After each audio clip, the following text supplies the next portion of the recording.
Fettħu l-applikazzjonijiet għal pellegrinaġġ annwali djoċeżan għal Morda f'Lourdes, organizzat mill-Għaqda Maltija għat-Trasport tal-Morda f'Lourdes UMTAL.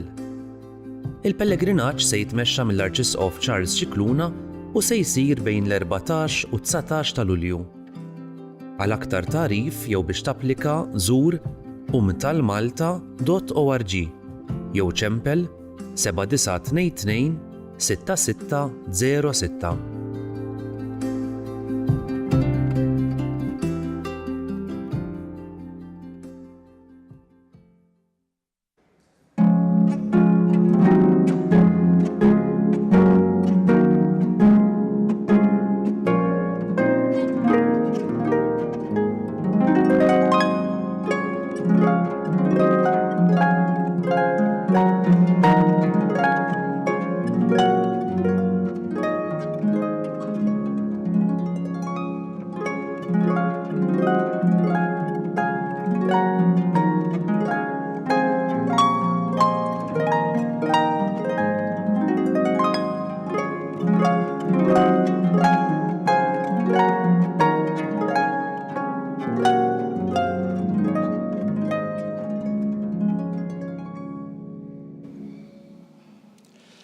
Fl-isem tal-Missier u tal-Iben u tal-Ispirtu Santu. Amen.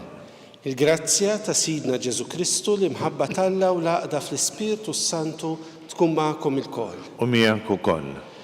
Illum il-Knisja tagħmel il-festa ta' żewġ qaddisin importanti, San Ċirillu u San Metodju. Kienu aħwa, San Ċirillu kien monaku, raħeb, u fil-waqt li Metodju kien isqof. U ħadmu ħafna bil-predikazzjoni tagħhom fost il-popli Żlavi. Fil-fatt, il-Papa San Ġwan Pawlu II ried li jkunu meqjusa fil-Knisja bħala kofondaturi tal-Knejjes Ewropej flimkien ma' San Benedittu. Ejjew fil-bidu tal-Qudiesa nibdew billi nitolbu maħfra lil Alla ta' dawk id-drabi fejn minkejja li aħna uliet il-Missier ma ħassejninix parti minn din il-familja waħda sħiħa li l-Knisja ta' Kristu. Int mallem tajjeb tagħna, mulej ħniena. Mulej ħniena. Int ir-raj tajjeb tagħna, Kristu ħniena. Kristu ħniena. Int sultan ħanin tagħna, mulej ħniena. Mulej ħniena. Ħenna lina Alla li jista' kollox jaħfrinna dnubietna u jwassalna għal ħajja ta' dejjem. Amen. Glorja l-Alla fil-oli ta' smewiet u paċi fl-art il-bnedmin ta' rieda tajba. Infaħruk, inberkuk, nadurawk, natuk ġieħ. Inroddulek ħajr għal glorja kbira tiegħek. Mulej Alla, Sultan tas-sema, Alla Missier li tista' kollox. Mulej Iben waħdini Ġesu Kristu. Mulej Alla, ħaruf Alla bin il-Missier. Int li tneħħi d-dnubiet tad-dinja ħenna lina. Int li tneħħi d-dnubiet tad-dinja il-qattal tagħna. Int li qiegħed fuq il-lemin tal-Missier ħenna lina.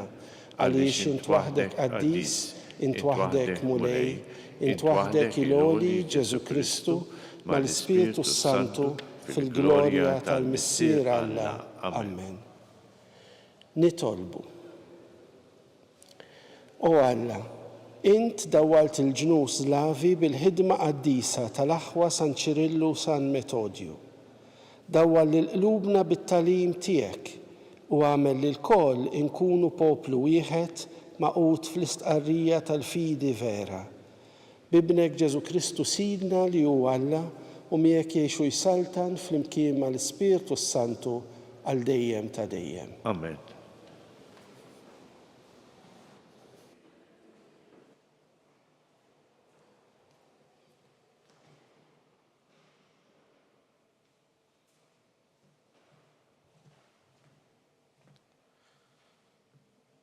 Qarim il-ktieb tal-Atti tal-Apostli. F'dak iż-żmien, Pawlu u Barnaba bil-kuraġġ kollu qalu: hekk kien meħtieġ li l-kelma tal-Alla titħabbar lilkom l-ewwel. Billi intom qegħdin twarbuha u jidrilkom li ma jistħoqilkomx il-ħajja ta' dejjem, aħna se nduru fuq il-pagani. Għax hekk ordnalna il-mulej. Il-pagani meta semgħu dan bdew jifirħu u jigglorifikaw il-kelma tal-mulej. U dawk kollha li kienu magħżula għall-glorja għall-ħajja ta' dejjem emnu. Hekk il-kelma tal-mulej baqgħet tinxteret mal-art kollha. Il-kelma tal-mulej. Nroddu ħajr lil Alla. Faħru il-mulej ġnus kollha.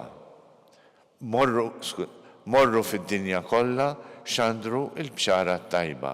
Ngħidu flimkien, morru fid-dinja kollha xandru il-bxara tajba.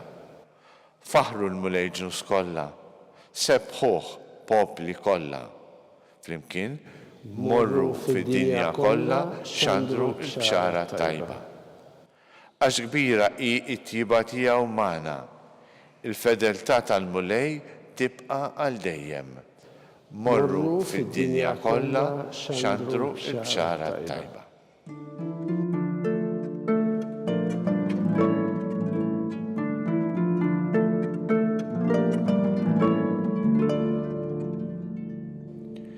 Il-mulej ikkonsagrani biex inwassal il-bxara tajba lill-fqajrin, bagħad nħabbar il-ħelsien lill-imjasrin.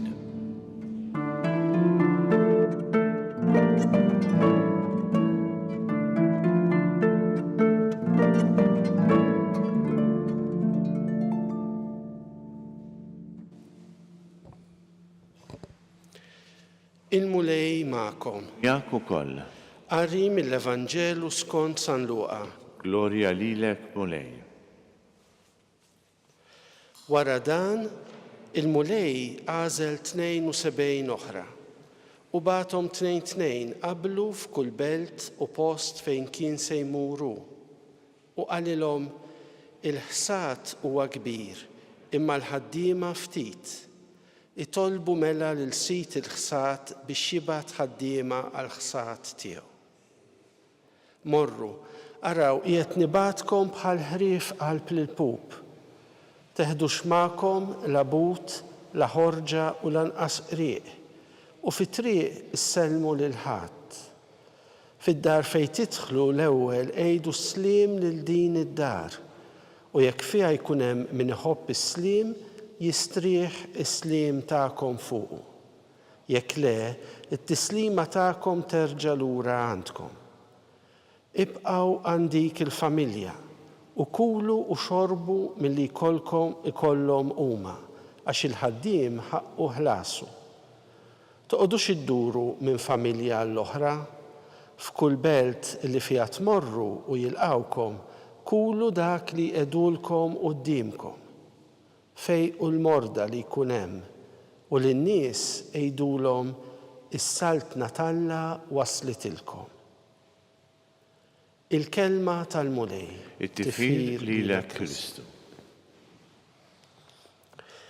Dan il-Vanġelu li għadna kemm smajna, l-ewwel nett tifakkarna fid-dmir tagħna illi nitolbu kif qalilna Ġesu biex ikun hemm tant tfal, żgħażagħ, persuni differenti li l-mulej jagħżel illi jagħżilhom biex jimxu warajh u biex ikunu ħabbara tal-Vanġelu tiegħu, rajja tal-poplu tiegħu, għalliema tal-familja kbira Talla li l-Knisja u anke missjonarji jiġifieri jmorru l-bogħod minn pajjiżhom biex iwasslu dan il-messaġġ tal-Vanġelu, din l-aħbar it-tajba kull fejn hemm bżonn. U Ġesu lil dawn it-72 li bagħat biex imorru qablu ħalli ixandru is-saltna Talla waslitilkom. Jagħtihom istruzzjonijiet ċari. L-ewwel nett jitlobhom li jkunu ffukati fuq il-missjoni u l-persuna li huma sejrin iħabbru. Sejrin iwasslu lil Kristu. Sejrin iwasslu is-saltna Talla u l-iben Talla illi fid-dinja qiegħed jagħmel possibbli li aħna l-bnedmin inkunu mill-ġdid u liet il-missier aħwa ta' xulxin familja waħda illi il-qudiem fl-eternità ingawdu il-missier tagħna għal dejjem. Mhux hekk biss jgħidilhom ġifieri timtlewx bikom infuskom u lanqas bl-affarijiet li d-dinja tista' tagħtikom. Tieħdux magħkom la but, la ħorġa u lanqas qrieq. Fit-triq issellmu lil ħadd x'jiġifieri mhux qed jgħidilhom titkellmux man-nies lill-missjonarji u lil dawk li jħabbru l-Vanġelu, qed jgħidilhom jiġifieri kunu ffukati fuq il-missjoni illi intom mibgħuta biex twettqu, il-ħidma illi il-mulej qed jagħtikom, qed jafdalkom. U tippretendux li tkunu aħjar minn ħaddieħor, kulu dak li jiklu n-nies li intom ikunu qegħdin jilqawkom biex tagħmlu l-missjoni li qed nagħtikom. Toqgħodux tiġu min-naħa l-oħra qisu bħalli kieku qegħdin hawnhekk espedizzjoni biex infittxu xi ħaġa aħjar. Il-mulej qed jużak bħala strument int li int messaġġier tiegħu biex twassal lilu. U ż-żewġ qaddisin li llum qegħdin niċċelebraw b'mod speċjali, San Ċirillu u San Metodju, din il-ħaġa wettquha verament fil-prattika. Għalhekk insejħulhom fundaturi tal-Knejjes Slavi. Dawna meta kienu żgħar missierhom kien uffiċjal importanti fl-armata tal-Imperu Kostantinjan. U allura kellhom anke l-kapaċità li jiltaqgħu ma' tant nies differenti u ikunu kapaċi jitkellmu anke diversi lingwi differenti. Lingwi li uħud minnhom aqqas biss kienu għadhom jinkidbu, imma jitkellmu u jinsimgħu l xulxin in-nies b'lingwa li jataqqas hemm alfabet talija. Fil-fatt waħda mill-opri kbar li San Ċirillu għamel dak iż-żmien kien għadu jismu Kostantinu għaliex bidel l-isem tiegħu lejn l-aħħar ta' ħajtu meta wara żmien ta' missjoni kbira il-Mart ħakmu daħal f'komunità monastika u hemmhekk bħala reliġjuż bidel anke għal isem reliġjuż Ċirillu. Però dan għamel anke sistema ta' alfabet li għadna nużaw sal-lum l-alfabet ċirilliku illi jużaw daw kollha li huma l-lingwi Slavi. Jiġifieri meta Alla jsejjaħ, Alla lill-messaġġiera tiegħu juża l-kapaċitajiet kollha tagħhom, l-intelligenza li dawn kellhom, kapaċità jikkomunikaw man-nies, il-possibilità li anke jivvjaġġaw, dak kollu li huma setu jqiegħdu għas-servizz tal-mulej, il-mulej użah kollu biex ikun jista' jasal għand dawn il-popli Slavi li kienu nies illi kienu mxew lejn in-naħa tal-Lvant tal-Imperu, lejn l-Orjent, anzi lejn Kostantinopli fejn la kienu parti mill-Knisja Latina u lanqas kienu jħossuhom parti minn dik li tradizzjoni Biżantina. U allura ishom kienu nies li qatt m'għandhomx post speċifiku fil-Knisja. Il-Patriarka ta' Kostantinopli li dawn iż-żewġ aħwa bagħthom biex jmorru jevanġelizzaw il dawn il-popli u għalhekk San Ġwan Pawlu II ried għaliex il-pajjiż tiegħu li hu kien ġej minnu l-Polonja qiegħed fil-konfini ma' dawn il-pajjiżi Slavi illi il-ħidma ta' dawn iż-żewġ qaddisin tkun magħrufa u li l-missjoni tagħhom twassalna li nqisuhom ukoll bħala kofondaturi ma' San Benedittu tal-Knejjes Ewropej. San Metodju kien ukoll isqof u isqof illi bata anke persekuzzjonijiet. Darbtejn il-firdiet li kien hemm fost il-popli li kien jaħdem magħhom u l-komunitajiet waslu anke biex ineħħuh minn l-isqof tal-post. Imma il-ħidma tiegħu kienet tant kbira illi hu baqa' jiġri bħala raj jiġri wara l-merħla biex jieħu ħsieba iħarisha.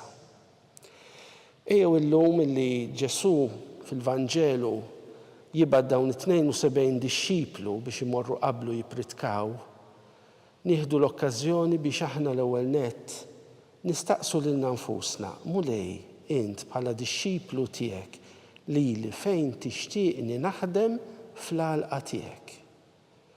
U ħafna drabi l-ħidma mhux biss bil-fors tkun bil-kliem, imma iktar u iktar u qabel kollox bl-eżempju tagħna. Jekk aħna nitkellmu fuq vokazzjonijiet fil-Knisja, nafu li dawn il-vokazzjonijiet ma jiġux mix-xejn. Jikbru f'ambjenti li huma nsara fejn il-Vanġelu wieħed jipprova jgħixu b'mod sħiħ, u allura anke aħna minn aħna f'liema ambjent qegħdin, jekk infittxu li ngħixu bħala dixxipli tal-mulej, nistgħu nkunu ta' eżempju ta' għajnuna ta' siwi għal tfal, għal żgħażagħ, illi bil-mod kif aħna nuruhom lil Kristu bl-inkoraġġiment li nagħtuhom, huma wkoll jistaqsu lilhom infushom.